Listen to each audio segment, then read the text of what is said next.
Geneva, organizzata come l'anno scorso dal Coordinamento Donne, Pensionate e Politiche di Genere di FNP CISL, SPCGL e WILP WIL del Veneto.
Allora, se non ci fossero problemi tecnici non sarebbe una diretta streaming, giusto?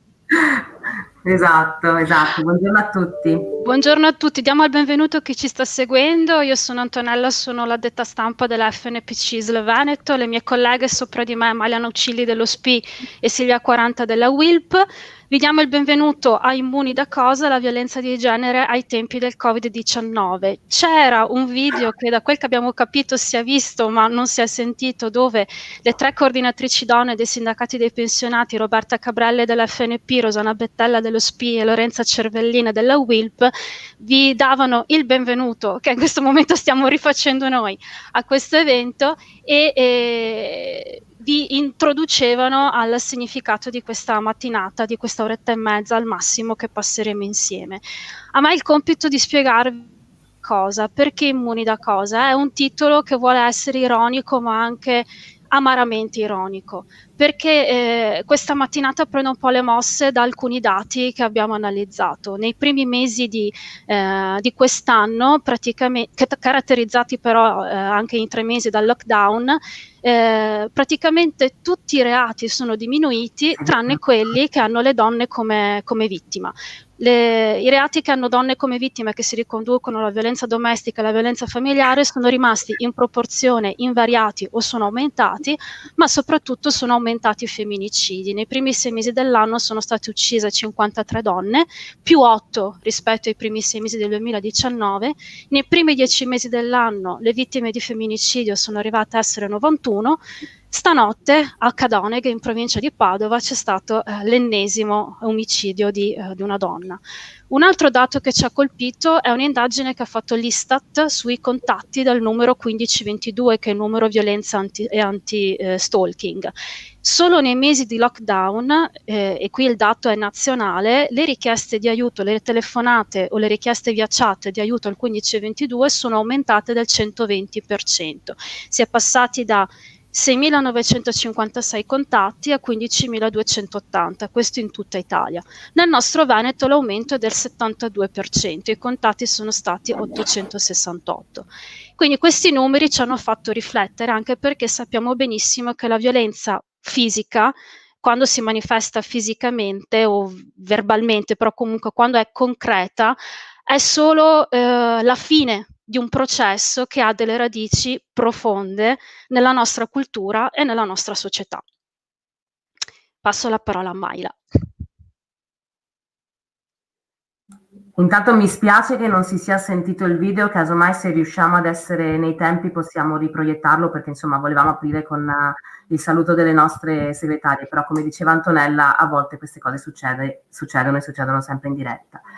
E dunque sì, alla luce quindi di queste premesse, di queste considerazioni, soprattutto di questi dati che ha appena esposto Antonella, e anche alla luce dell'ultimo dato, che è quello di un femminicidio accaduto oggi a Cadone, che è stata uccisa una donna da un uomo di 40 anni ed era incinta del quarto figlio, quindi proprio qui nel nostro Veneto. Poi c'è stato un altro femminicidio al sud, quindi questa giornata assume ancora di più un significato particolare. Già nel 2020 parlare del 25 novembre è importante, soprattutto perché abbiamo visto, e l'ha detto anche Antonella, che a causa della pandemia e quindi delle restrizioni anticontagio che hanno adottato tutti i governi, molte donne che già erano vittime di violenza domestica hanno visto un aggravamento della situazione, del problema. E l'altra cosa che ci ha insomma allarmato e che deve allarmare è che c'è anche una crescente difficoltà sia nel chiedere aiuto che nello sporgere denuncia. L'incontro con questi nostri ospiti vuole essere quindi un momento di confronto, chiaramente di riflessione e di approfondimento su questo tema, che è quello della violenza di genere, che è anche un po' sconosciuto, più che altro nelle sue dinamiche più profonde e strutturali. E vorremmo, con l'aiuto dei nostri ospiti, ribadire il fatto che tutte le donne hanno il diritto di essere libere dalla violenza. Adesso lascio la parola a Silvia, che spiegherà un po' come si svolgerà la nostra giornata. Buongiorno a tutti. Colgo l'occasione per ringraziare le nostre coordinatrici, che voi purtroppo non avete sentito, ma oltre a darvi il benvenuto parlavano di un simbolico, diciamo, passaggio di testimone dalla loro generazione alla nostra nello sceglierci come organizzatrici di questo evento. È un passaggio di testimone che credo di poter parlare a nome di tutte, ci emoziona e ci onora, quindi grazie. E ora con piacere vi introduco molto brevemente i nostri ospiti di oggi e quindi un po', diciamo, il percorso ideale che vi proponiamo. E apriremo con quello che per molte donne è il primo faticosissimo passo di quello che poi sarà, si spera, il lungo cammino che le porterà a uscire da una relazione violenta, ovvero la richiesta di aiuto. E ne parleremo con Anna Cubattoli, presidente dell'associazione Belluno Donna, che ci parlerà di come funziona un centro antiviolenza. E poi passeremo la parola all'avvocato penalista Marino Infantolino, che invece analizzerà la questione da un punto di vista più giuridico, illustrandoci i passi avanti necessari per tutelare e supportare le donne vittime di violenza. E il terzo intervento è quello del nostro unico ospite uomo, dottor Antonio Romeo, che è console professionista nella relazione di aiuto e cofondatore di Movimento Maschile.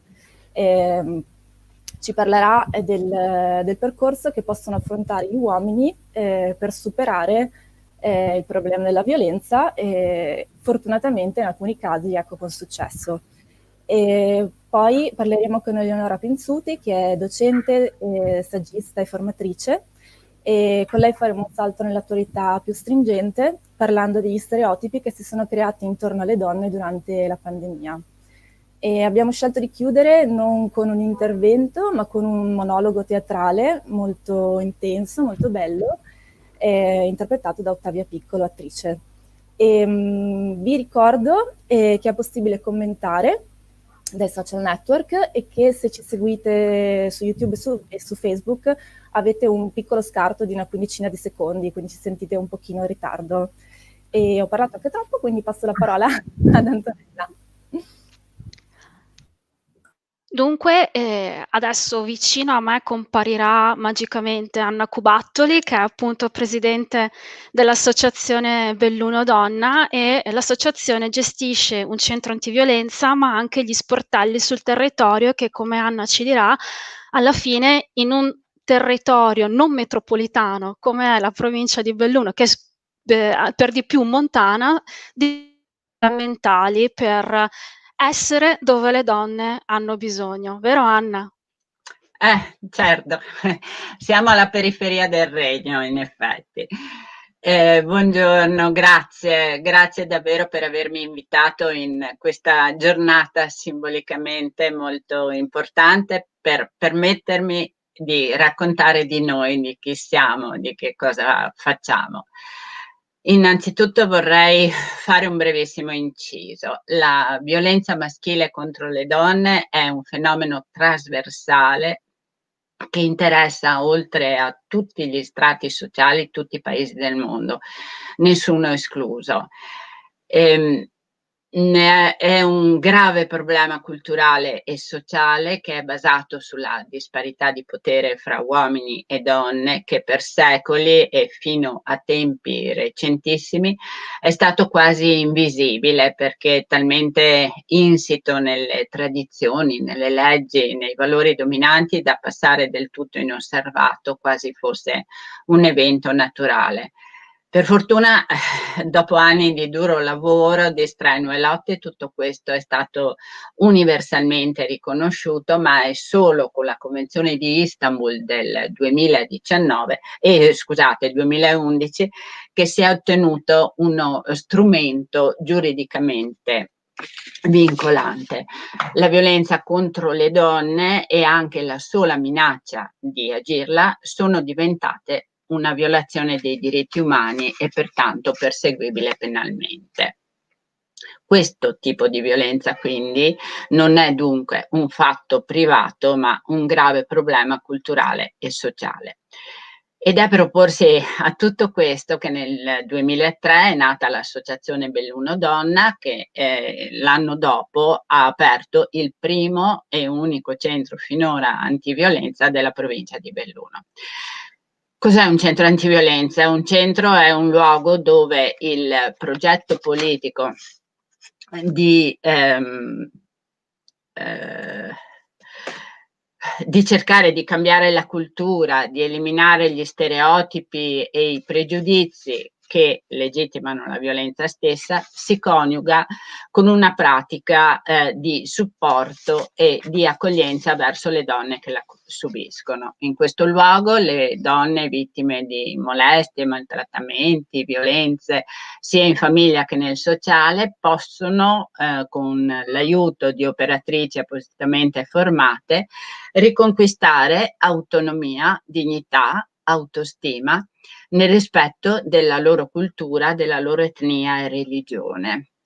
Viene rispettato il diritto all'autodeterminazione, il diritto cioè che ogni donna ha di decidere autonomamente della propria vita e vengono garantite segretezza ed anonimato. Le operatrici offrono ascolto, sostegno e informazioni specifiche affinché ogni donna possa trovare la soluzione più adatta a sé e alla propria situazione. Dall'apertura al 31 dicembre 2019 il centro è stato contattato da 1073 donne. Il 75% donne italiane, il rimanente 25% appartenente a diverse nazionalità. Un dato significativo è che l'autore delle violenze è italiano nell'83% dei casi.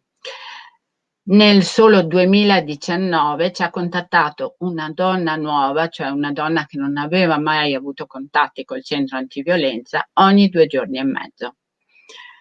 L'associazione gestisce anche 2 case rifugio cosiddette di tipo B, che sono case che danno ospitalità a donne che sempre a causa della violenza hanno prevalentemente problemi di carattere economico e abitativo. Abbiamo una casa Belluno Donna operativa dal 2009 che ha ospitato fino al 2019 19 donne e 14 minori, e la casa Silvia che è stata aperta quest'anno che ospita attualmente 3 donne. Tra i molti tipi di violenze, quella economica è quasi una costante e molte sono le donne che non hanno mai avuto un lavoro o che sono state costrette a lasciarlo. E siccome sappiamo che il raggiungimento di una certa autonomia economica facilita anche il percorso di uscita dalla violenza, abbiamo istituito nel 2015 uno sportello di orientamento al lavoro per aiutare queste donne ad entrare o rientrare nel mondo lavorativo. A dicembre 2019 sono state 28 le donne che hanno usufruito di questo sportello e per 13 di loro sono stati avviati tirocini di inserimento lavorativo. Se qualcuno di voi conosce la provincia di Belluno, sa che è un territorio di montagna bellissimo, ma svantaggiato sotto moltissimi aspetti. Qui le difficoltà di spostamento sono un ostacolo per tutti, ma tanto più per donne che, come dicevo, non hanno un lavoro, non hanno mezzi, non hanno sostentamento, sono controllate anche nelle piccole spese e nei movimenti. E quindi abbiamo ritenuto fosse fondamentale avvicinarci noi a loro e negli anni abbiamo aperto alcuni sportelli in località che abbiamo ritenuto strategiche per facilitare il più possibile l'accesso al centro antiviolenza. Siamo quindi presenti a Feltre, Belluno, Sedico e Ponte nelle Alpi. I dati ci hanno dato ragione, un esempio su tutto, i dati dello sportello di Feltre che è stato aperto nel 2016. Dal 2004 al 2015 le donne del territorio feltrino che si erano rivolte a noi sono state 91. Dal 2016 al 2019 erano già 105. Quindi avvicinarsi davvero è fondamentale. Molte sono le attività del centro antiviolenza che non ho tempo di raccontarvi, naturalmente prevenzione nelle scuole, accoglienza di donne migranti vittime di violenza, formazione, informazione, attività di rete, insomma tantissime. Noi facciamo parte anche dell'associazione, siamo socie fondatrici Associazione Nazionale Dire e anche del coordinamento veneto dei centri. Il ciclone Covid ha travolto tutti, anche i centri antiviolenza, che però nonostante l'emergenza sanitaria e il confinamento sono rimasti aperti, noi siamo rimasti aperte negli orari consueti ed abbiamo continuato il loro lavoro anche se quasi unicamente con i soli colloqui telefonici. Ovviamente le difficoltà oggettive sono state e continuano ad essere moltissime per il distanziamento, per l'isolamento imposto. Sono saltati progetti, sono saltati tirocini, insomma sono saltate tantissime attività e noi in questo momento cerchiamo di sopperire con aiuto economici, pagando affitti, pagando bollette, fornendo buoni spesa vari che speriamo possano far diminuire un poco il senso di precarietà così diffuso e far sentire meno disperatamente sole queste donne. Non abbiamo avuto la possibilità di elaborare dati significativi comparabili con lo stesso periodo degli anni precedenti. I dati e anche le loro spiegazioni sono in fase di studio, sono solo in grado di riportare i dati dell'Associazione Nazionale Dire, anche questi comunque in fase di studio. Nel primo mese di lockdown le donne che hanno contattato gli 80 centri antiviolenza della rete sono state 2.867 contro le 1.643 dell'ultimo rilevamento statistico del 2018 per lo stesso periodo. Quindi sono ben 1.224 donne in più, pari al 74,5%. I dati devono farci capire, lo studio dei dati deve farci capire se si tratta di un reale aumento della violenza o solo, tra virgolette, di una maggiore emersione della stessa. In ogni caso, tutto ciò fa comprendere come il Covid abbia fermato un po' tutto, ma non di certo la violenza. Ecco Anna, ti ringraziamo della tua presentazione. Vedo che per te non sono arrivati al momento dei commenti, anzi lo dico per il pubblico, per facilitarci la gestione della mattinata. Noi al termine di ogni intervento portiamo al relatore, alla relatrice le domande che voi farete commentando sui Facebook e su YouTube dove siamo, per poi passare all'intervento successivo. Di tutte le cose che diceva Anna ci sono tre punti secondo me che si possono riassumere. Innanzitutto avvicinarsi è fondamentale alle donne che hanno bisogno. Parliamo di violenza economica in un certo senso, che per certi versi fa parte di quella come dire, di quella situazione sociale e culturale che favorisce poi arrivare alla violenza fisica, e il ciclone Covid che ha travolto tutto. Ora, cosa succede nel sistema giustizia e cosa succede in generale nella rete di sostegno e di supporto alle donne vittime di violenza, che comprende anche l'assistenza legale? Ce lo racconterà la penalista Marina Infantolino, che sappiamo che sul discorso economia ha anche come del sassolino da togliersi dalla scarpa, possiamo dire, Marina. Che vedo bloccata, quindi forse c'è un problema di video con lei. Chiedo lumi a Maila, che fa la regia di tutto il... La vedo bloccata, la diretta. io probabilmente ha un problema di connessione.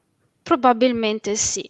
Allora, mentre cerchiamo di recuperare Marina, io ve la presento. Marina è avvocata e penalista ed è anche componente del Consiglio dell'Ordine degli Avvocati di Padova. Si occupa in maniera, diciamo, con frequenza, perché purtroppo i casi sono frequenti, di donne vittime di violenza, e dalle chiacchierate che abbiamo fatto per preparare questa mattinata ci aveva dato anche dei bellissimi spunti che riguardano non solo in realtà il suo lavoro di avvocato, ma tutto appunto la rete di sostegno che si attiva quando una donna finalmente riesce a chiedere aiuto e comincia a intraprendere il percorso di uscita dalla violenza. Vedo tornata Marina, la vedo sempre un po' bloccata. Ci senti, Marina? Sì, scusate. Benissimo. Io vi sento proprio nel momento topico di scollegare il computer. Come dicevamo all'inizio, se non ci fossero problemi tecnici non sarebbe una diretta streaming. No, comunque ti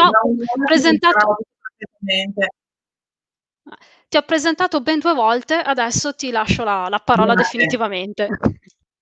Allora, dicevo di interrompermi per piacere se parlo troppo, perché noi penalisti abbiamo questa caratteristica, tendiamo a, come dire, parliamo anche quando non ci ascolta più nessuno. Questo è un po' un classico. Allora, io voglio solo, in questa platea di relatori così più esperti di me in materia di violenza di genere, io vi parlo proprio della mia esperienza più pratica, quella proprio delle aule di giustizia. Io faccio solo diritto penale e mi trovo abbastanza di frequente a difendere donne vittime di violenza.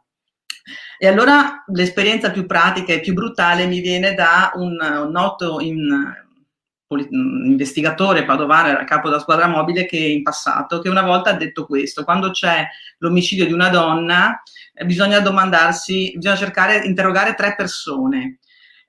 Mentre dice quando c'è l'omicidio di un uomo ci possono essere tante cause di criminalità, cause spesso legate al traffico di droga, traffici illeciti. Quando muore una donna bisogna interrogare 3 persone: chi ha avuto una relazione con questa donna, chi ce l'ha in quel momento, chi voleva avercela e non ce l'ha avuta. Lui l'ha detto usando delle espressioni più colorite, però avete capito il senso, no? Chi ci stava, chi non ci stava, chi ci stava in passato, chi ci stava in quel momento, chi voleva starci e non c'è riuscito. E questa cosa ci deve far riflettere, perché la donna muore per questo tipo di violenze, cioè di chi voleva una relazione e non poteva averla, chi non riusciva quindi ad avere una relazione su un piano tendenzialmente sessuale. E allora mi ricollego a quello che diceva Antonella prima. Certamente il fenomeno non è emergenziale, cioè non è un'emergenza dell'ultima ora che va regolata con l'ultima legge, ma è un fenomeno che ha le sue radici ancestrali nei rapporti uomini-donna, e a me fa sempre, come dire, riflettere il fatto che in Italia la violenza sessuale come reato contro la persona è stata introdotta nel 1996, perché prima era un reato contro la morale, mentre diventa un reato contro la persona così tardi, nel 96. Io avevo 20 anni, insomma, mi fa veramente pensare questo. Il matrimonio riparatore come causa di estinzione del reato di stupro, quello che c'era prima, cioè della violenza carnale, è stato abrogato nel 1981. Ecco, a me questo fa pensare, perché adesso forse non accetto il mio invecchiamento, però l'idea che io avevo 7-8 anni e che ancora si poteva pensare di risolvere uno stupro coniugandosi con la vittima dello stupro mi sconcerta. E quindi diciamo che il nostro paese è un paese che arriva tardi alla consapevolezza, perché il problema che io voglio sollevare è che il problema è culturale ed è ancora molto presente, nonostante la normativa sia, direi, molto sviluppata. L'ultima riforma sul codice rosso, quella del codice rosso, cioè quella dell'agosto dell'anno scorso, del 2019, prevede un sacco di aggravamenti sanzionatori, aggravanti, prevede molte cose che funzioneranno molto bene, che funzionano già molto bene, obblighi di comunicazione alla persona offesa, ma io non credo che adesso il problema sia normativo. Se appunto mi domandate quali sono i passi avanti necessari per tutelare le donne, il problema è ancora molto culturale, perché pur a fronte di una normativa secondo me evoluta da questo punto di vista, non riesco a immaginare ulteriori reati da prevedere, non riesco a segnalare delle lacune normative, la mancanza di reati, no? C'è stato introdotto anche il revenge porn, non riesco a pensare a pene più alte, però quello che manca ancora è la cultura, perché cosa succede ancora oggi, e questo io ve lo dico veramente come esperienza mia quotidiana, che ancora la donna che si rivolge all'ufficio di polizia, soprattutto negli uffici di provincia, non sempre trova una accoglienza adeguata. Ancora capita che vengano rimbalzate, ancora capita che venga minimizzato. Questo succede ancora spesso, e quindi il problema è culturale. Io saluto con entusiasmo la norma del codice rosso che prevede dei corsi per operatori di polizia, carabinieri, perché vengano sensibilizzati, perché capita effettivamente ancora, io ricevo delle donne che mi dicono questo, perché poi bisogna anche partire da un concetto, il livello di comprensione del fenomeno, perché allora comprendere che una donna non debba essere violentata per strada, cioè incantonata in un angolo di notte e violentata mentre lei, come dire, si divincola e quindi oppone resistenza fisica, questo direi che è un concetto che, viva Dio, è passato. Quello che ancora non è passato del tutto è capire che le situazioni di violenza sulle donne sono spesso situazioni più complesse, sono situazioni di rapporti vischiosi. La donna vittima di violenza la subisce spesso dal compagno, dal marito, dall'ex marito, e a volte non è sempre che lei reagisca fisicamente, si divincoli, urli, gridi e la senta tutto il vicinato. Molto più spesso la minaccia sta nella situazione di soggezione psicologica, sta nella minaccia dell'amante, lo dico a tuo marito, sta nella minaccia ti tolgo i bambini, sta in situazioni di questo tipo. E allora bisogna capire che non c'è violenza soltanto se la donna strepita e urla no, ed è il caso della donna che di notte viene violentata per strada, che per carità è un caso che mi è succede, però insomma è un'ipotesi un po' didascalica del problema. Le donne vittime di violenza hanno spesso relazioni vischiose, anzi querelano, poi tornano indietro, poi vengono a dire che magari hanno sbagliato a querelare e vogliono ritirare la querela. Questa è la situazione della quotidianità. E allora voi capite che ci vuole una comprensione da parte degli operatori, che possono essere operatori di polizia, ma mi viene da dire anche magistrati a volte, che va un po' oltre l'ipotesi di scuola della donna che urla e strepita. Mi viene in mente un caso in cui la donna veniva appunto minacciata di diffusione di un video, era prima dell'entrata in vigore del revenge porn, per cui non si può applicare quel reato, però di dirlo al marito e alla figlia, era una relazione extraconiugale, tanto per dirne una, e allora bisogna che passi un concetto un po' più evoluto rispetto a quello che direi acquisito, cioè che il rapporto non è consenziente, cioè, anzi il rapporto è consenziente quando la donna esprime un consenso che può essere espresso o tacito, non quando non urla abbastanza forte.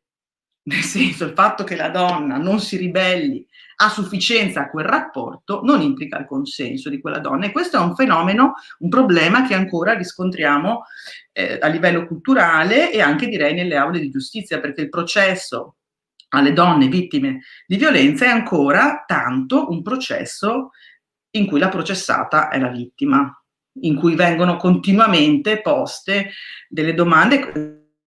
Io imputati, perché io difendo imputati, insomma non tanto di questo tipo di violenze, ma faccio il difensore, per cui ho il massimo rispetto per l'attività difensiva, però devo dire che rispetto ad altre aree processuali, portare avanti una donna che denuncia un reato di questo diventa una via crucis, vuol dire caricarsela sulle spalle, portarla avanti udienza per udienza con una fatica infinita, perché comunque il concetto, scusate la brutalità, ma in fondo c'è stata, è un concetto che va ancora moltissimo, ed è su questo che noi dobbiamo lavorare culturalmente, perché siamo ancora lontani. Come bisogna sostenere queste donne che affrontano i processi? Io segnalo una certa difficoltà ad accedere a percorsi di psicoterapia lunghi, che a volte la donna deve affrontare a pagamento, non avendone la possibilità, perché una donna che è vittima di quelle violenze ha di violenze di questo tipo, maltrattamenti eccetera, ha spessissimo delle patologie collegate, cioè è invischiata nel rapporto, fa fatica ad uscirne. Io per un periodo ho collaborato con uno psicologo in studio proprio perché quando venivano a denunciare reati di questo tipo volevo che loro intraprendessero un percorso psicoterapeutico, perché mi ero stancata di sporgere delle querele che poi la donna veniva col desiderio di ritirare, cioè spesso il rapporto, come dicevo, è vischioso, e quindi entrano, escono, poi vogliono ritirare la denuncia, tornano insieme e cose di questo tipo. Quindi, per concludere questo intervento un po' disordinato, io credo che il passaggio culturale serve un passaggio culturale in questo senso. La violenza non deve più essere concepita solo in modo, come dire, appunto didascalico, in un'ipotesi di scuola di violenza fisica, ma bisogna che ci sia una comprensione di fenomeni in cui invece la soggezione della donna è più subdola.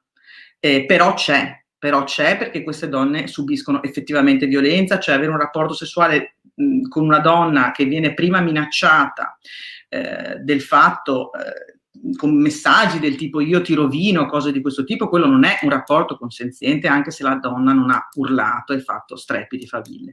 Quindi il lavoro culturale secondo me coinvolge proprio, come diceva Antonella, un miglioramento dei rapporti tra uomini e donne, che comprende anche l'aspetto del gender gap. Ecco, qui faccio un po' un salto, un volo pindarico, ma per dire che il tema ha a che fare con il rispetto della donna, e il rispetto della donna, io ho un po' questa convinzione che le donne, quando prenderanno un po' più di quattrini, prenderanno anche un po' meno di mazzate, scusate la brutalità, perché il rispetto passa anche attraverso il rispetto sul luogo di lavoro. E per parlarvi di quello che succede in casa mia, non in casa mia personalmente, ma nella casa degli avvocati, abbiamo preparato questo grafico che dimostra il gender gap nella categoria degli avvocati per fasce d'età. Allora, sostanzialmente voi vedete che partendo con dei redditi, vedete a sinistra ci sono i redditi, partendo per un'età inferiore a 30 anni più o meno i guadagni sono simili, dopodiché si assiste man mano che aumenta l'età a un allontanamento tra i redditi maschili e i redditi femminili.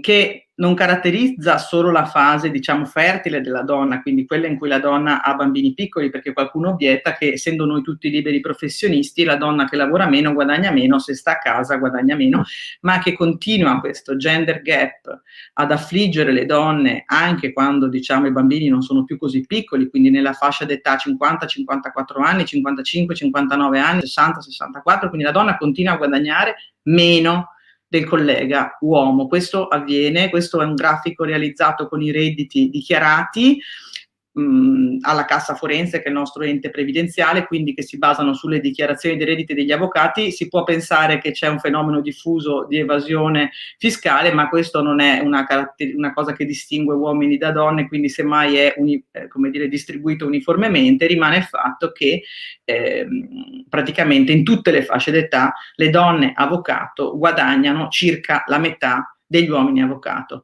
Questo perché pagare una donna professionista viene vissuto in modo molto diverso rispetto al fatto di pagare un uomo professionista. L'uomo viene sempre pagato, cioè l'uomo che fa qualcosa è ovvio che debba essere pagato e anche in modo adeguato. La donna è sempre un po' in questa posizione di assistenza, no? Fa sempre, dipende anche un po' dal tipo di settore in cui noi lavoriamo. Le donne lavorano sempre nei settori quelli meno remunerativi, meno commerciali, meno col business, molto più con appunto situazioni di disagio, quindi le donne. E poi devo dire, questo si riscontra effettivamente nei clienti. La donna è un po' tutto dovuto, no? Quello che fa una donna, e quindi assistiamo a questo evidentissimo gender gap. E finisco con questo per dire che il problema culturale si risolve, secondo me, anche affrontando il problema retributivo, e credo di aver sforato il tempo che avevo a disposizione. No, sei perfetta Marina, sei perfetta. Tra l'altro poi tu chiudi con un argomento che, rappresentando noi dei sindacati, è assolutamente attuale, nel senso che i contratti ci sono, mi viene in mente Orwell, i contratti ci sono, però per le donne valgono un po' meno che per gli altri. Ecco, soprattutto quando si parla di dipendenti. Se si parla di liberi professionisti, credo che non solo le avvocate hanno lo stesso problema a farsi pagare in maniera adeguata, ma anche le giornaliste, per esempio, della mia categoria, e anche tante altre. E mi ha colpito molto quello che una cosa che tu hai detto, cioè che a livello di normativa praticamente questo paese quasi di più non può offrire, è proprio la cultura che deve mettersi al passo, e da questo punto di vista io posso passare ora la parola a Silvia, che introdurrà il nostro prossimo ospite, che di cultura in un certo senso si occupa.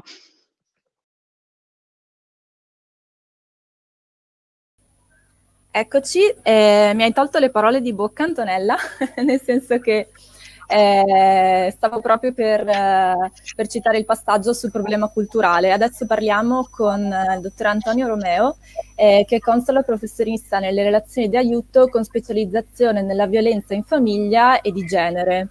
È cofondatore e membro dello staff tecnico di Cambiamento Maschile, che è uno spazio d'ascolto per uomini che agiscono con violenza nelle relazioni. Antonio, grazie per essere qui. Ci introdurrà proprio al problema culturale che porta appunto gli uomini ad agire con violenza. Lascio due spunti per il suo intervento. Il primo è come arrivano gli uomini al centro, e il secondo è a quali risultati porta il percorso che proponete, che per l'appunto spesso si conclude con un esito positivo, e quindi ci lascia anche un messaggio di speranza, diciamo. Lascio la parola ad Antonio Romeo. Rispondo tra poco a queste domande. Non mi dimenticherò mai di quella sera. Ammetto che ero arrabbiato da prima. Il mio capo mi aveva ripreso e niente andava per il verso giusto. Sulla strada di casa sentivo la rabbia che saliva. Avevo il battito accelerato e sentivo la vena in testa che pulsava.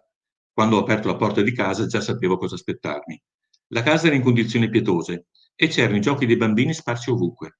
I bambini urlavano rincorrendosi da una stanza all'altra. Luisa è entrata nella stanza e io l'ho guardata male, con sguardo disapprovante. Lei ha alzato gli occhi al cielo ed è andata in cucina. Ho gettato il cappotto sulla sedia e i bambini sono corsi in camera. Mi immagino che abbiano presagito che arrivava la burrasca. Io ho seguito Luisa in cucina e le ho detto: perché la casa è in questo stato? Luisa ha risposto che era stata occupata tutto il giorno e non aveva avuto tempo. Io ho cominciato ad urlare e lei continuava a rispondere e discutere, per cui l'ho insultata chiamandola stupida troia e mare di merda. Ha cominciato a piangere e io sono uscito. Quando sono rientrato dopo 30 minuti stava ancora lì. Le ho detto di smettere di fare la lagna e che non era successo niente. Lei ha cercato di allontanarsi e io mi sono messo davanti. Mi ha detto che se non mi spostavo avrebbe preso i bambini e se ne sarebbe andata. Sono rimasto a bloccare la porta e le ho detto: dovrei passare sopra di me, ti giuro che ti massacro di botte se ci provi. Ha provato ad allontanarsi, ma io l'ho presa per il braccio. Ha tentato di divincolarsi, ma è abbastanza debole. Mi sono stancato di tenerla e sentirla urlare, quindi l'ho spinta per terra. Lei si è alzata e mi ha tirato una scarpa. Questo mi ha fatto veramente infuriare. Non aveva il diritto di picchiarmi. Le sono andato addosso e ho cercato di bloccarla. Quando ha provato a graffiarmi, le ho tirato un pugno nello stomaco. È caduta per terra. Credo di averle tolto il fiato, ma quando si è ripresa ha pianto per circa 10 minuti e poi ha detto che avrebbe messo a posto e preparato la cena. Ecco, Giulio, quest'uomo che è venuto a uno dei nostri centri, cosa ha detto? La prima cosa, ho perso il controllo, mi ha fatto saltare i nervi, passo da 0 a 100. Ora, il canovaccio di questi uomini, abbiamo di tutto, dai 20 agli 80 anni, ingegneri, professori, imprenditori di successo, medici, poliziotti, insomma, di tutto, operai, funzionari, dirigenti. Il canovaccio è uguale per tutti. Io non sono violento, è lei che mi provoca. Cosa facciamo? Cambiamento maschile. In un percorso che dura 2 anni, gli aiutiamo ad aiutarsi a fare 2 cose fondamentalmente: a togliersi da testa tutti gli stereotipi maschilisti di cui abbiamo parlato prima, quel bagaglio patriarcale maschilista che ci portiamo dietro da secoli, da migliaia di anni. Pensate che il buon Aristotele, il signor Aristotele, il più grande filosofo dell'umanità, quello il cui nome sarà famoso anche fra 40 anni quando noi saremo poveri, cosa diceva? La donna è un uomo inferiore.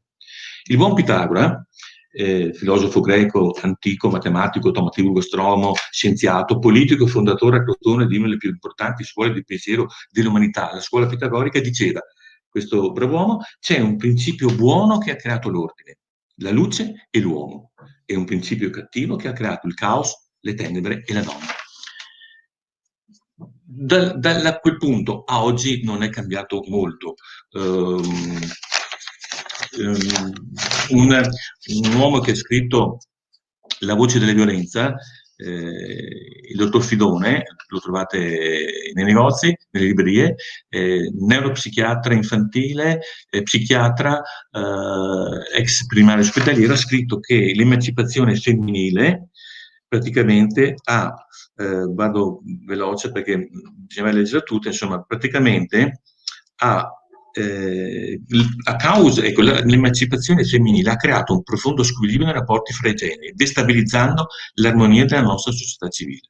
Dopodiché, vado avanti perché voglio dire altro, dice che l'equilibrio che per millenni era stato costruito con questa gerarchia maschio e femmina è stato completamente stravolto dal desiderio di svolgere da parte delle donne le medesime funzioni lavorative dell'uomo e da competere freneticamente per sostituirsi a lui nelle sue antiche mansioni che per molti millenni sono state di esclusiva competenza maschile. Quando ho presentato questo suo libro alla biblioteca di Montebelluna, io gli ho detto: guarda, sì, però io sono assessore a Montebelluna, però accanto a te mi siedo anch'io, in modo che quando tu hai finito parlo io, perché dire che l'emancipazione femminile è la causa. Poi, scherzando, gli ho detto: secondo te tra quanto tempo ci vorrà per accettare noi maschi questa emancipazione femminile? Millenni? Pensavo di fare una battuta. E lui ha fatto: sai. Allora, questi uomini, chi li manda? In genere la moglie, oppure i carabinieri, il consultorio, i servizi sociali, adesso anche la magistratura. Li aiutiamo su 2 piani. Primo, togliersi questa cultura maschilista. Secondo, a governare la rabbia. La rabbia è una emozione sana, normale, come la paura, la gioia e la tristezza. Il problema è quando diventa violenza. Se diciamo così, che se la rabbia si può paragonare a un temporale, adesso noi siamo a casa, dal finestra vediamo un temporale, cadono gli alberi, la macchina è piena di grandine, però noi dentro qui non ci fa niente. Se arriva uno tsunami, è finita. Ecco, allora diciamo che la rabbia è un temporale fortissimo. La violenza è lo tsunami, non c'è più niente da fare. Noi gli aiutiamo a percepire prima il dato della rabbia, perché se supera il livello di guardia diventa violenza e poi perdono il controllo. Cosa fa un uomo quando fa un femminicidio? Chiama i carabinieri, venite a prendermi, ho ucciso mia moglie. tranquillo, sereno, magari la massacrata di voto. Il problema è che non è stato capace di governare la radio. E questo Giulio, cosa gli abbiamo detto sostanzialmente? Giulio, hai perso il controllo, cosa avresti potuto fare? Non lo so. Beh, dico, guarda, intanto rivediamo. Hai detto che era arrabbiato già da prima, primo segnale. Sulla strada di casa sentivo la rabbia che saliva, secondo segnale. Avevo il battito accelerato, sentivo la vena in testa che bruciava, terzo segnale. Quando ho aperto la porta di casa sapevo già cosa aspettare, quarto segnale. Gli aiutiamo a percepire questi segnali in modo che possano poi iniziare un percorso per ovviare alla violenza, di fare qualcos'altro. Cosa avresti potuto fare, Giulio? Non lo so. Allora, se tu scendo dall'azienda, invece di andare sparato a casa, l'avresti chiamata, Luisa, sono pieno di rabbia, cenate pure, vengo dopo, se no mi sfogo su di te come ho fatto altre volte. Poi dico, come ti rilassi? Musica e camminare. Bene, tu hai una grande azienda, ti metti in macchina mezz'oretta, so che ti piace Vasco Rossi, te l'ascoltavi, poi facevi una bella camminata. Prova a pensarci, se stamattina succede la stessa cosa, ma tu invece di andare a casa ti fai una mezz'oretta di Vasco Rossi e mezz'oretta di camminata. Sei più sereno? Oh sì, molto. Pensi che gli daresti un pugno in pancia? No, no, no, no. Bene. Gli aiutiamo a governare la rabbia e a scoprire come fare per verificarla prima. Poi diciamo, noi abbiamo due pilastri. La violenza non ha nessuna giustificazione. Se io torno a casa questa sera e trovo mia moglie a letto con un altro, posso dirle quella alla porta, posso andarmene io, possiamo andare in psicoterapia di coppia, possiamo parlarne con i figli, possiamo prenderci un periodo di riflessione, possiamo divorziare. L'unica cosa che non posso fare è usare violenza. L'altro pilastro è io sono responsabile delle mie azioni, evidentemente. E cosa dico? Sì, se un uomo mi dice, ma noi potremmo fare un femminicidio, ma dico, guarda, non lo so, vi auguro di no, spero di no. Una cosa però vi posso dire in scienza e coscienza, quelli che hanno fatto i femminicidi prima hanno realizzato tutti i comportamenti che voi ci dite qui tutte le sere. Come fa? Sì, non so se farete un femminicidio, vi auguro di no, però quello che voi mi dite che fate, i vostri comportamenti che mi ha portato il cambiamento maschile, hanno preceduto il femminicidio. Ostifa, e allora Giorgio è rimasto un po' sconvolto. Però nel gruppo ci mettiamo tutti in cerchio e 4 su 10 hanno detto io potrei farlo un femminicidio, io potrei farlo, io potrei farlo. Dice cosa possiamo fare? Primo siete qui, ed è già molto importante. Secondo me tutti i maschi dovrebbero venire a cambiamento maschile, chi più chi meno, tutti quanti, me compreso un po', pizzico di violenza ce l'abbiamo. Secondo, dovete credere in questo cambiamento, perché ogni tanto qualcuno viene e mi fa Tony, te mega cambia la testa. No, ti guarda, io non cambio la testa di nessuno. Qui il problema è che ognuno può solo cambiare se stesso, nessuno può cambiare nessuno. Quante possibilità ha una donna di cambiare un marito violento? Scusate, un marito che usa violenza? Zero. Solo lui può cambiare. Quindi dico, la prima cosa importante è che siete qui. La seconda è che ci crediate nella possibilità di cambiare e soprattutto che vogliate cambiare. Perché la violenza non deve far parte del nostro bagaglio. Ce la siamo portata dietro, magari abbiamo un cono d'ombra per carità nella nostra natura, ma non è sufficiente per giustificarsi. Perché noi abbiamo il libero arbitrio e possiamo decidere se fare o non fare certe cose. Quindi buona parte di questo, un 70%, che porta a termine il percorso di 2 anni e ci crede, si impegna, cambia. Arriva dicendo tutto colpo di quella, puntini di mia moglie che mi provocava, poi dice no, anche se mi provocava, vedete c'è come se il film, a un certo punto perdo il controllo. Anche se mi provocava, capisco che non dovevo fare violenza, che non ho nessuna attenuante. E in un percorso riescono, hanno delle ricadute, ne parliamo in gruppo, però poi bene o male riescono a venire fuori. Trovo che questa sia la cosa più strategica che si possa fare per la lotta alla violenza sulle donne.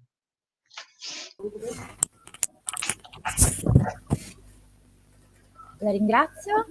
Ricordo a chi ci ascolta che può porre delle domande attraverso i social. In questo momento non ce ne sono, però sono arrivati tanti commenti di supporto. Ringraziamo tutti che ci salutano e ci seguono con interesse. A questo punto passerei la parola a Maila. Grazie, eccoci qua. Attenzione, adesso mettiamo Eleonora. Ciao Eleonora. Il microfono, attenzione al microfono Eleonora. Confidavo che lo accendessi. Buongiorno a tutti. Vabbè, questa mattina va un po' così. Buongiorno a tutte e a tutti e grazie dell'invito, è una gioia per me essere qui con voi stamattina. Grazie a te. L'ha già ricordato Silvia, se volete appunto fare qualche domanda mentre i nostri relatori e le nostre relatrici parlano, potete farlo dai social, quindi da Facebook e da YouTube. Ricordiamo che c'è il canale YouTube per chi non ha un profilo Facebook, il canale YouTube è quello dell'FNP CISL Veneto, ci siamo divisi le piattaforme per essere presenti dappertutto. Allora, Eleonora, tanti stimoli e abbiamo appena sentito la voce di un uomo che raccontava, diciamo, appunto la parte maschile.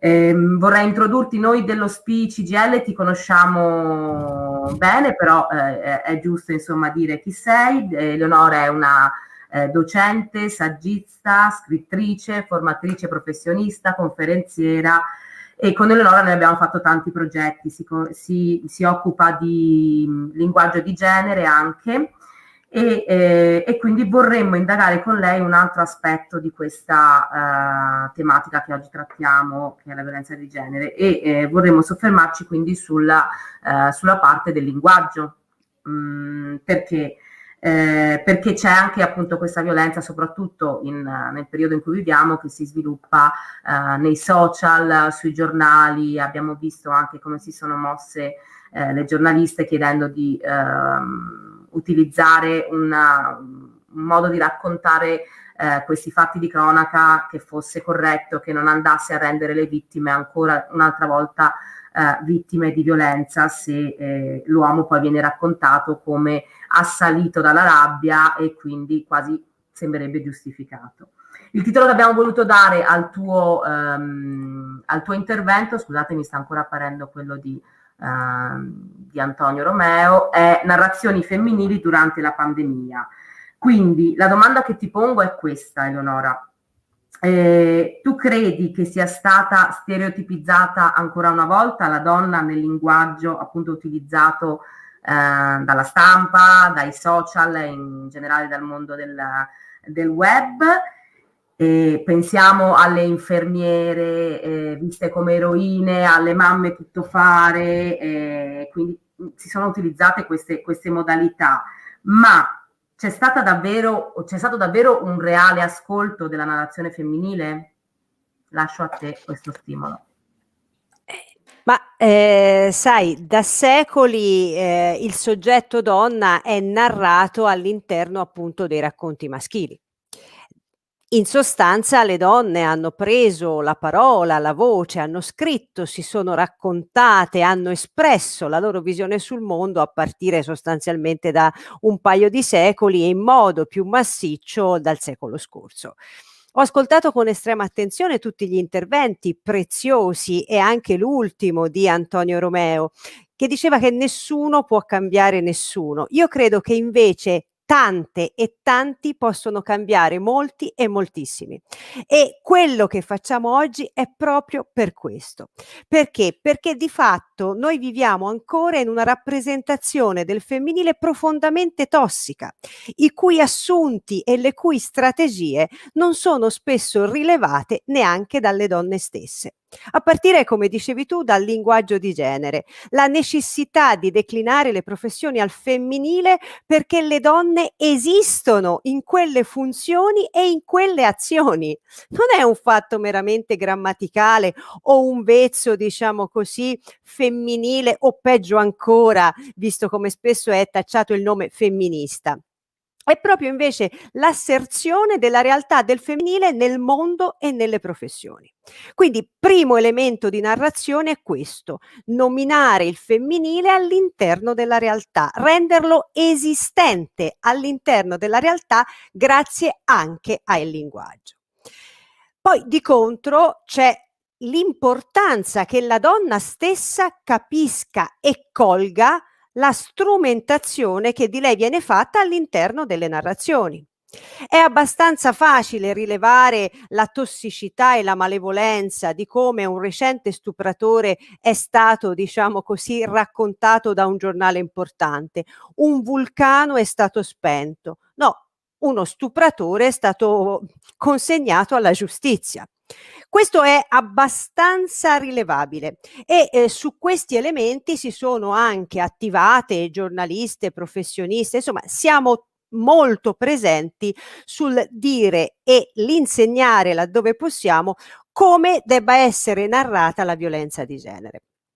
Più difficilmente dobbiamo eradicare l'introiezione stessa, come tu sottolineavi, invece di modalità, come dire, più sfumate. Le donne angeli della cura durante appunto la pandemia, e come anche le donne esse stesse hanno introiettato questi stereotipi che percepiscono sostanzialmente come benevoli.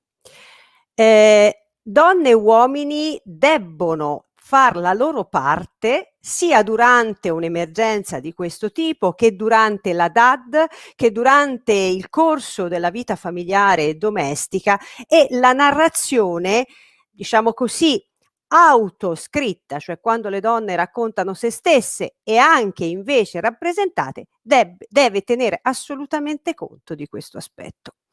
Vedi, io credo sia davvero importante analizzare non solo il linguaggio, ma le modalità rappresentative. Come la donna viene rappresentata all'interno di tutte le istanze. Immaginiamo dai manifesti alle pubblicità, dai libri di testo ai giornali, da come viene raccontato il femminicidio. Farei una parentesi, visto che se ne parla con una certa serenità di questo termine, non certo degli atti. 10 anni fa si faceva un'enorme fatica. Io ricordo che andavo nelle aule a spiegare perché si dovesse usare il termine femminicidio, che finalmente diviene un termine chiave per narrare una specifica violenza. C'è un dato: in 10 mesi 91 femminicidi accertati, quindi immaginate quante siano 91 donne accertate. Evidentemente la violenza di genere, la violenza sulle donne è un fattore che ancora è incistato all'interno della società. Mi è interessato molto, perché è una prospettiva chiaramente meno nota a noi donne, sentire la violenza degli uomini, no? E lei mi ha provocato, ma non mi dovevo arrabbiare. È proprio nel termine provocare che sta la violenza di genere. È come se per esistere, per dire, per essere, noi provocassimo. Provochiamo seduttivamente il maschio, provochiamo la rabbia del maschio, provochiamo le reazioni dei femminicidi. E questo significa che noi non dobbiamo esistere, o dobbiamo esistere in una forma minoritaria? Che il soggetto donna deve stare attento a non provocare, poi all'uomo spetterà non arrabbiarsi ed essere educato a non arrabbiarsi.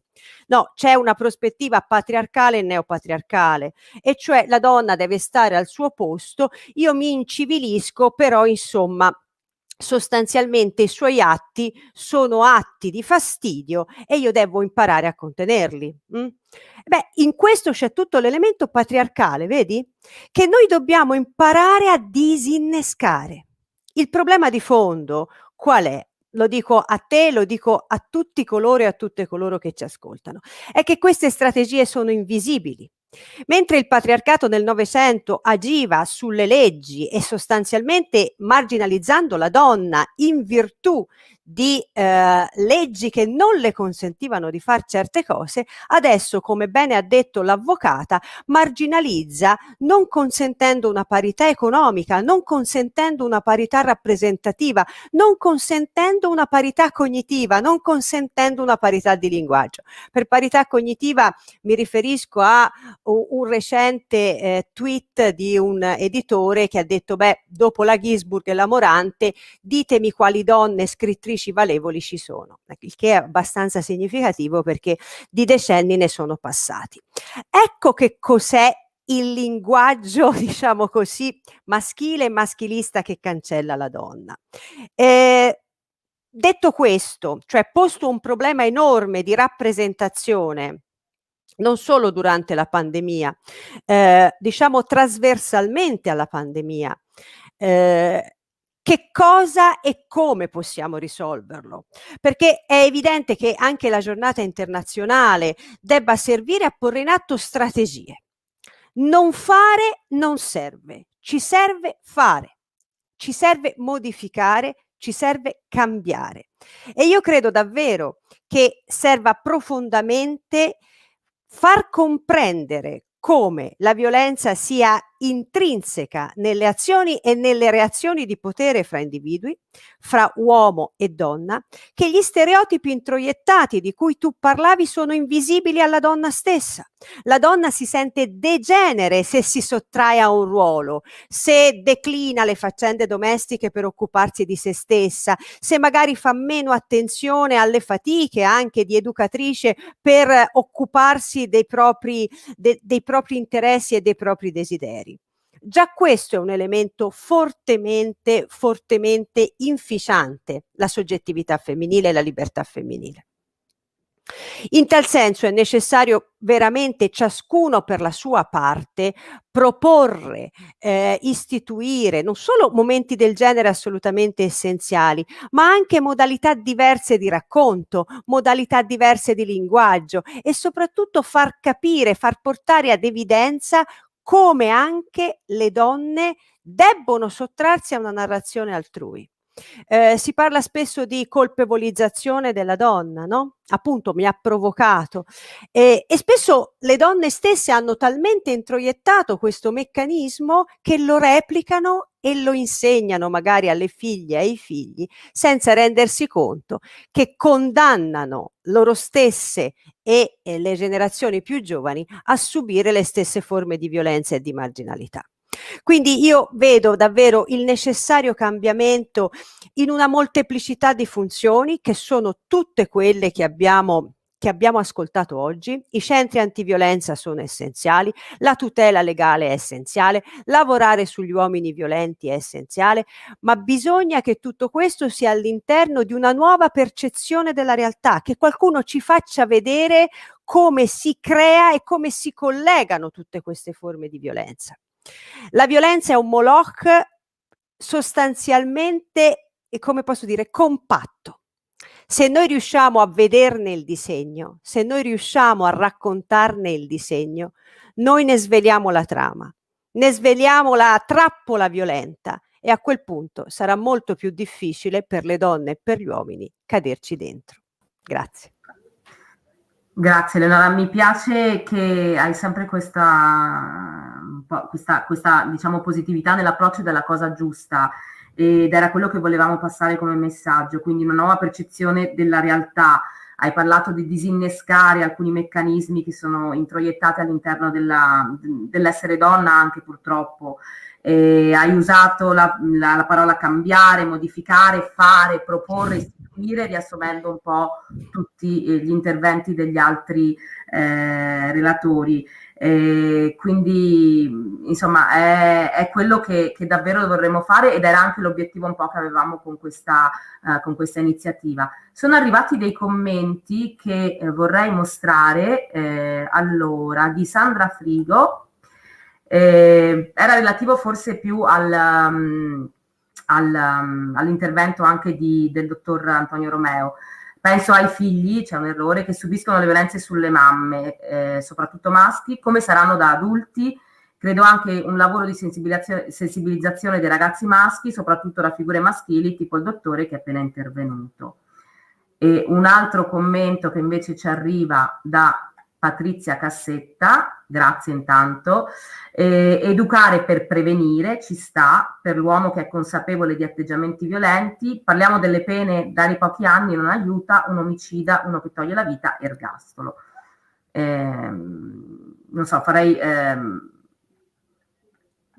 questi commenti, diciamo, li lasciamo un po' così, a meno che non voglia intervenire l'avvocata Marina Infantolino per dare una risposta in quanto legale a chi la pensa così, e sono in tanti effettivamente che la pensano così. Lo rimetto. Sì, se posso. Sì, sei in stream.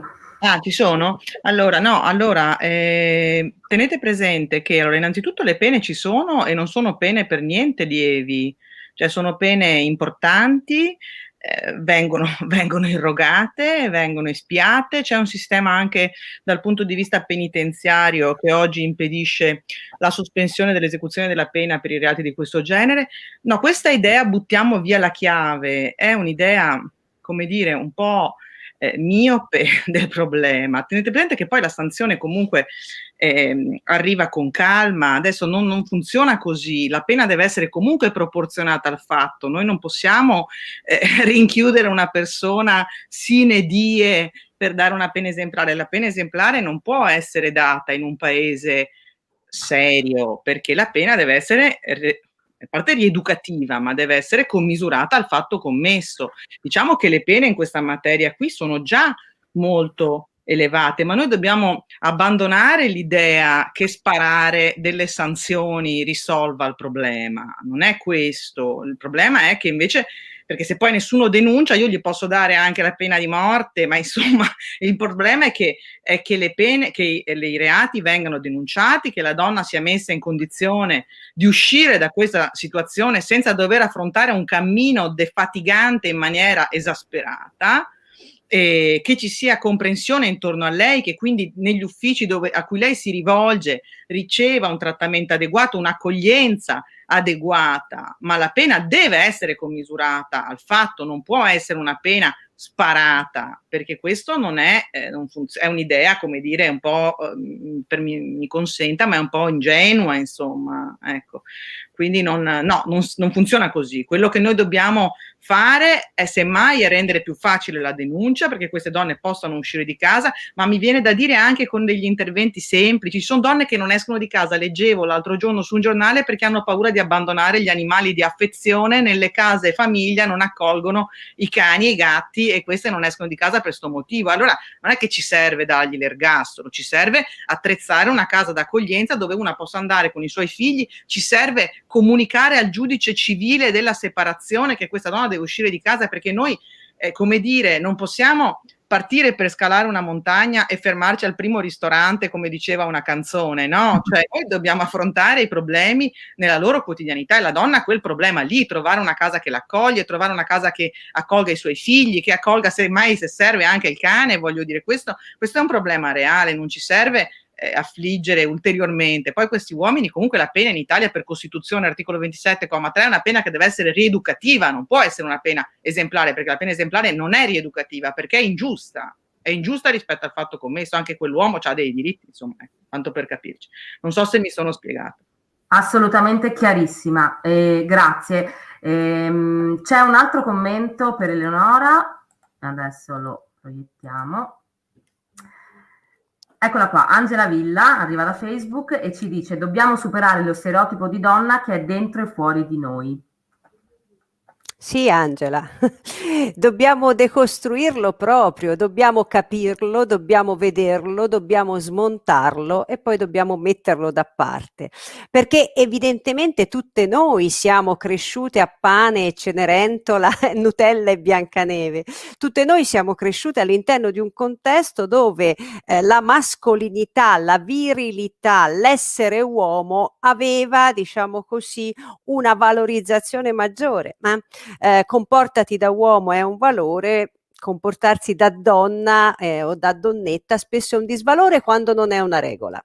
Quindi per noi donne è assolutamente importante comprendere i meccanismi che perpetrano la violenza sul corpo delle donne, imparare anche a capire quale e quando c'è violenza, che non è soltanto quella fisica, non è il cazzotto sullo stomaco, quello riusciamo a percepirlo, è violenza verbale, è svalutazione verbale, è l'essere appellate per la strada, è l'essere irrise sui luoghi di lavoro, è l'essere valutate per il proprio aspetto fisico, è l'essere minorizzate nei ruoli professionali, è l'essere sempre riportate a un soggetto in qualche modo meno importante. Questa è la profonda violenza che le donne esperiscono tutti i giorni e che poi dà anche nella sua forma, diciamo così, più estrema e apicale, arma la mano di chi poi commette il femminicidio, perché lo fa su un essere sostanzialmente che gli hanno insegnato a essere meno valevole. Quindi noi per prime, visto che le abbiamo introiettate, dobbiamo assumerci la dolente responsabilità non soltanto di emanciparci, no? Dai nostri stereotipi introiettati, ma in qualche modo anche quella di far capire agli uomini che la violenza, e non solo fisica, è un problema loro e che se la debbono risolvere. E che quindi noi, anche perché investire le energie su di noi ci serve, non dobbiamo sempre necessariamente educare gli uomini, hanno gli strumenti per educarsi anche un poco da loro. Sicuramente però su bambini e bambine la scuola, la famiglia, gli esempi fanno moltissimo e noi donne dobbiamo davvero comprendere come rinforzarci, come sottrarci da tutte le nostre paure, timidezze, presunte incapacità, perché obiettivamente, e lo dico davvero, soprattutto perché la pandemia ha rivelato la fragilità del sistema maschilista patriarcale, ne ha rivelato l'inefficienza, soprattutto perché questo è il momento davvero che le donne prendano le redini del paese e cambino loro stesse e io credo, ma ne sono convinta, anche il mondo. Grazie Leonora, e adesso aggiungerei allo stream la nostra Ottavia Piccolo. Grazie. Buongiorno. Continuo a dire grazie perché effettivamente è quello che mi sento di dire. Grazie a voi. Grazie a voi. Se posso dire, è stata un'oretta veramente importante. Intanto perché io ormai sono di un'altra generazione, vedere delle donne giovani come voi, a parte il dottor Antonio, che non è giovane, non è donna soprattutto, no, mi ha fatto veramente molto piacere. Ho sentito delle cose bellissime, per esempio l'avvocata Marina che diceva questa cosa bellissima: più soldi, meno mazzate. Mi sembra veramente una cosa che arriva con una precisione, con una perfezione, sembra una stupidaggine, ma invece è proprio una cosa perfetta. Allora, io avevo pensato di leggervi un pezzo di un testo che è Donna non rieducabile, di Stefano Massini, che parla della giornalista Anna Politkovskaja, della sua uccisione, però poi ci ho ripensato e grazie a Maila e alle altre compagne mi sono fatta rimandare, perché il mio libro sta infilato da qualche parte, sto facendo un trasloco dello studio, non lo trovo più, il libro di Serena Dandini, Ferite a morte, e volevo leggervi un pezzetto di questo perché veramente secondo me è importante. Intanto l'esergo è: le donne sorreggono l'altra metà del cielo. Noi, Mao Zedong, noi siamo sempre stati di sinistra. Mio nonno era partigiano e ha conosciuto i fratelli Cervi. Mia suocera l'hanno deportata nei campi di concentramento insieme ai genitori proprio durante l'ultimo rastrellamento. Ancora 2 giorni e ce l'avrebbe fatta.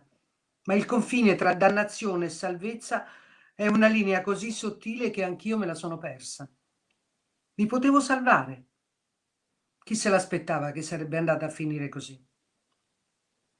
Insieme le abbiamo fatte tutte le battaglie, io e il Mario, intendo, il mio compagno. Tutte le lotte, quelle giuste, il divorzio, l'aborto, il referendum. Ci siamo fatti i picchetti contro la chiusura della fabbrica, anche sotto la neve. E io sono molto freddolosa, ma la passione politica, si sa, scalda il cuore. Scendevamo in piazza convinti e contenti. La violenza vera sono fame e guerra, portate dai potenti della terra. Ma poi a casa c'era sempre qualcosa che non andava. Non eravamo sposati, ma il Mario mi menava proprio come fossi sua moglie. Avevamo scelto la convivenza e la libertà, la sua di libertà, perché la mia strada era stretta e piena di ostacoli. Chissà se Nilde e Palmiro dentro le mura di casa lo applicavano questo comunismo della Guardia Rossa che parte alla riscossa. Noi, anche se avevamo il ritratto di Togliatti sul comò, sembravamo uguali a quegli altri, i nostri vicini di cascina. Pure lui sempre a urlare, a comandare a bacchetta la Teresa. ma almeno sul comò avevano il ritratto di Mussolini. C'era un senso. Io e la Teresa non eravamo amiche, ci incontravamo all'Alimentari senza dirci niente, ma ci lanciavamo certi sguardi carichi che dicevano tutto. La Teresa è scappata col cognato. Io sono rimasta. Quella sera in cucina mi ha schiacciato contro il frigo aperto che sentivo i brividi di freddo e di paura. Mi ero scordata le birre nel cassetto dei surgelati e sono scoppiate tutte. Mi ci ha ficcato la testa per farmele vedere bene. Lo diceva sempre che le cose andavano fatte a mestiere, come voleva lui, e io non ero mai all'altezza delle sue aspettative. Avevo pure lasciato il lavoro per accontentarlo, ma non bastava mai. Ero un incapace, diceva, una pasticciona. Lui invece era ordinato e preciso. Mi ha segato con cura a piccoli pezzi, precisi, tutti uguali, e mi ha nascosto nel congelatore, in cantina. Non ho più fatto in tempo a fare la rivoluzione. Io che ho sempre avuto freddo sin da quando ero piccola, finalmente non sentivo più niente. Ve lo giuro sul Partito Comunista, quello di prima naturalmente. Ecco, questo è un pezzo che ha scritto Serena Dandini prendendo testimonianze in giro per l'Italia di donne, ed è un libro molto bello, ve lo consiglio, Ferite a morte. Ecco, che dire, una giornata importante, non ci dobbiamo dimenticare, ha detto benissimo Eleonora, dipende da noi, gli uomini se la vedano con loro stessi. Pronti? Ci siamo? Sì, no, scusate. No, che paura, perché sai, io sono veramente pessima, ogni tanto non capisco come funzionano queste cose. Quindi ecco, dipende da noi. Sì, la cultura è importante, ma soprattutto è importante che noi donne ci facciamo carico di questa battaglia che non deve finire, non può finire. Splendida, terribile chiusura di Ottavia Piccolo, ancora grazie. Grazie Antonella, grazie a tutte voi e a presto. Ringraziamo tutti quanti. Eccoci tutti assieme. Esatto, volevo mettervi tutti assieme. Mi sembra ci siate tutti, sì. E tutte, soprattutto tutte. Brava, allora vedi che hai proiettato. Maila, fra i messaggi che sono arrivati, e secondo me potrebbe essere, bravissimo, potrebbe essere proprio la frase con cui chiudere, perché credo che tutti i relatori bene o male ci hanno detto una cosa: la donna, una volta che trova il coraggio di uscire dalla situazione di violenza, che non è necessariamente quella subito fisica, però capire anche che ci sono dei segnali che la portano poi a vivere in una situazione di disagio. Ecco, credo che questo avere coraggio e spaventare ciò che ti spaventa sia un bellissimo messaggio di positività e di forza, e io ringrazio la Anna Padovese che evidentemente ci ha seguito. Grazie a tutti, a tutte, soprattutto. Silvia, vuoi dire qualcosa anche tu?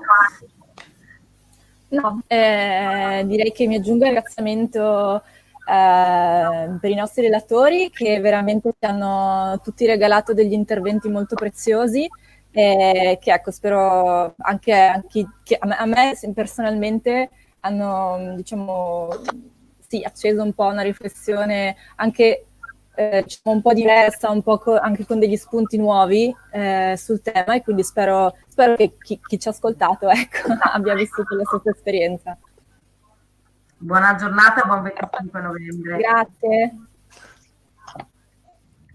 Grazie, arrivederci. Grazie. Ciao a tutti. Io devo andare. Ciao Ottavia.